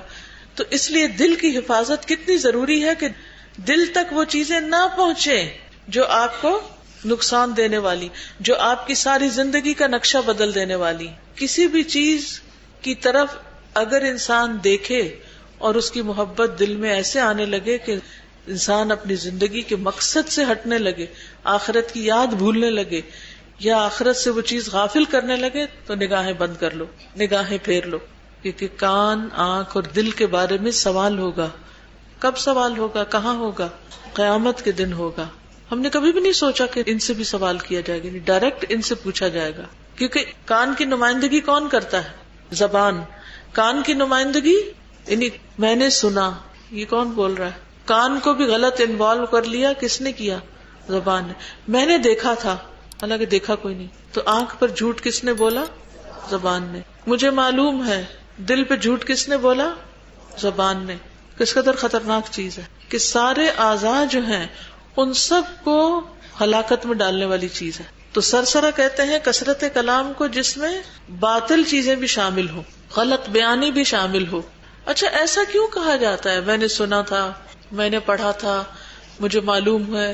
اپنی بات میں زور پیدا کرنے کے لیے، اپنی برتری جتانے کے لیے، یہ بتانے کے لیے کہ میں بہت کچھ جانتا ہوں، علم کا روب جھاڑنے کے لیے یا دوسروں کی توجہ حاصل کرنے کے لیے. احساس کمتری کا ازالے کے طور پر ہمارے جو خیالات ہیں پراگندہ اور توہمات ہیں ان کی بنیاد پر باتیں کرنا اور باتوں کو مکس اپ کر دینا، یہ درست نہیں، یہ سرسرا میں شامل ہے. خلاصہ کیا ہے؟ اللہ تعالیٰ نے بغیر علم کے بات کرنے سے روکا ہے، بلکہ ایسی بات کرنے سے بھی روکا ہے جو وہم و گمان پر مبنی ہو. کتنی خطرناک بات ہے. یعنی ہمیں صرف وہ بات کرنے کی اجازت ہے جس کے بارے میں ہمیں یقین ہو کہ یہ درست ہے. لوگوں کے بارے میں ہم کتنے مزے سے بیٹھ کے رائے دے دیتے ہیں، ان کے نام رکھ دیتے ہیں، ان پہ الزام لگا دیتے ہیں، حالانکہ ہمیں ان کے بارے میں صحیح معلومات نہیں ہوتی، صرف سنی سنائی. ایک نے بدگمانی کی اور اس نے جب بول دیا دوسرے کے سامنے کسی کے بارے میں، تو اس نے کیا کیا؟ اس کی بات کو ریفرنس بنا لیا اور اس بے بنیاد بات کو آگے پہنچا دیا. یہ جو لوگوں کے بارے میں سکینڈلز مشہور ہوتے ہیں، اس کی بھی بنیادی وجہ یہی ہوتی، بغیر سوچے سمجھے باتیں آگے پہنچاتے جانا. کم گفتگو ایمان کی علامت ہے. نبی صلی اللہ علیہ وسلم نے فرمایا، حیا اور عجز ایمان کے دو شعبے. حیا اور عجز کا مطلب عاجزی کا اظہار کرنا، اور عجز کے لیے لفظ ای استعمال ہوا، ای عین یا اور یا کے اوپر شد، اور ای کہتے ہیں قلت الکلام کو. تو عجز سے مراد صرف دل کا عجز نہیں بلکہ قلیل گفتگو بھی. دیکھیے جو کچھ ہم بولتے ہیں کیا اس کا بوجھ دوسرے پر پڑتا ہے؟ دیکھیے دو طرح کے لوگ ہوتے ہیں، ایک ہوتے ہیں بہت بولنے والے اور اپنی بات منوانے والے، اور دوسرے ہوتے ہیں جو سننے والے اور سن کر بات سمجھ کر ضرورت کی بولنے والے. ان دونوں میں کچھ فرق ہے. تو جو شخص سنتا زیادہ ہے اور صرف ضرورت کی بولتا ہے، اس کا بولنا ہمارے لیے دل کو خوشگوار گزرتا ہے. اور جو سنتا کم ہے اور صرف سناتا ہے اور اپنی ہی سناتا ہے اور غلط سلط سناتا ہے، بغیر علم کے بولتا ہے، اس کا بولنا کیسا بولنا ہے؟ ایک بوجھ ہے کانوں پر، دل پر. تو حدیث میں کیا آتا ہے؟ الحیاء والعی شعبتان من الایمان. اور عی جو ہے وہ صرف دل کی عاجزی نہیں، صرف ویسے عاجزی نہیں بلکہ کلام کی عاجزی بھی ہے، قلیل گفتگو. رسول اللہ صلی اللہ علیہ وسلم کا اسوہ حسنہ کیا تھا؟ آپ اللہ کا ذکر زیادہ کرتے تھے. کیا کرتے تھے؟ اللہ کا ذکر زیادہ کرتے تھے. لایانی گفتگو نہیں کرتے تھے، فضول باتیں نہیں کرتے تھے. نماز لمبی پڑھاتے اور خطبہ مختصر یعنی پریکٹیکل زیادہ، باتیں کم. رسول اللہ صلی اللہ علیہ وسلم نے فرمایا، ایک نماز کے بعد دوسری نماز کے ان دونوں کے درمیان کوئی لغو بات نہ ہو. علیین میں اندراج کا باعث ہے. علیین میں اندراج کا باعث یعنی کلا ان کتاب الابرار لفی علیین. نیک لوگوں کا نامہ اعمال کہاں ہوگا؟ علیین میں. لیکن کون ہے وہ خوش قسمت جن کا نامہ اعمال علیین میں ہوگا؟ ایک نماز کے بعد دوسری نماز کے درمیان میں اگر کسی نے لغو گفتگو نہ کی تو وہ نمازیں اور وہ وقت کے جو اعمال ہیں وہ علیین میں لکھ لیے جائیں گے. یعنی وہ خوبصورت نامہ اعمال ہے کہ جس کو اتنے ہائی اسٹیٹس دیا جائے گا. کیا آپ کا دل چاہتا ہے کہ آپ جو کچھ بولیں، آپ جو کچھ کریں وہ علیین میں درج ہو؟ دل چاہتا ہے؟ تو اس کے لیے کیا چھوڑنا ہوگا؟ لغو گفتگو، بیکار باتیں، فضول باتیں، صرف بولتے چلے جانا، یہ انسان کو علیین سے نیچے اتار دے گا. تو جن کی گفتگو، جن کی باتیں ہیرے جواہرات جیسی ہوں گی وہ علیین میں رکھی جائیں گی. ایک نماز کے بعد دوسری نماز کے بیچ میں لغو گفتگو سے پرہیز کرنا. خیر کے علاوہ زبان کو بند رکھنا. رسول اللہ صلی اللہ علیہ وسلم نے فرمایا جو شخص اللہ اور یوم آخرت پر ایمان رکھتا ہو اسے اپنے ہمسائے سے اچھا سلوک کرنا چاہیے، اور جو شخص اللہ اور یوم آخرت پر ایمان رکھتا ہو اسے چاہیے کہ اپنے مہمان کا اکرام کرے، اور جو شخص اللہ اور یوم آخرت پر ایمان رکھتا ہو اسے چاہیے کہ اچھی بات کہے یا پھر خاموش رہے. اچھی بات کرے یا پھر خاموشی اختیار کرے. سفیان رضی اللہ عنہ سے مروی ہے کہ ایک آدمی نے عرض کیا، یا رسول اللہ صلی اللہ علیہ وسلم، مجھے اسلام کے حوالے سے کوئی ایسی بات بتا دیجیے کہ مجھے اس کے بعد کسی سے پوچھنے کی ضرورت ہی نہ رہے. آپ نے فرمایا زبان سے اقرار کرو کہ میں اللہ پر ایمان لایا، پھر اس پر ثابت قدم رہو. میں نے عرض کیا کس چیز سے بچوں؟ کرنے کا کام تو بتا دیا گیا، بچنا کس سے ہے؟ اس پر آپ نے اپنی زبان کی طرف اشارہ کیا کہ اس سے بچو، یعنی اس کے غلط استعمال سے. کیونکہ انسان کی زبان یا انتہائی بابرکت چیز ہے یا انتہائی منحوس چیز ہے. صحیح الجامع الصغیر کی حدیث ہے، رسول اللہ صلی اللہ علیہ وسلم نے فرمایا ہر آدمی کی انتہائی بابرکت اور انتہائی منحوس چیز اس کی زبان ہے. یا اس سے خیر کی باتیں نکلیں گی جو لوگوں کی زندگیوں میں تبدیلی لے آئیں گی، یا اس سے شر کی باتیں نکلیں گی جو لوگوں کی زندگیوں میں فساد بھر دیں گی، عذاب بھر دیں گی. لوگوں کے درمیان تعلقات کس بنا پہ خراب ہوتے ہیں؟ لڑائیاں کس بنا پر ہوتی ہیں؟ اعمال کس بنا پہ برباد ہوتے ہیں؟ زبان کی بنا پر، زبان کے غلط استعمال کی بنا پر.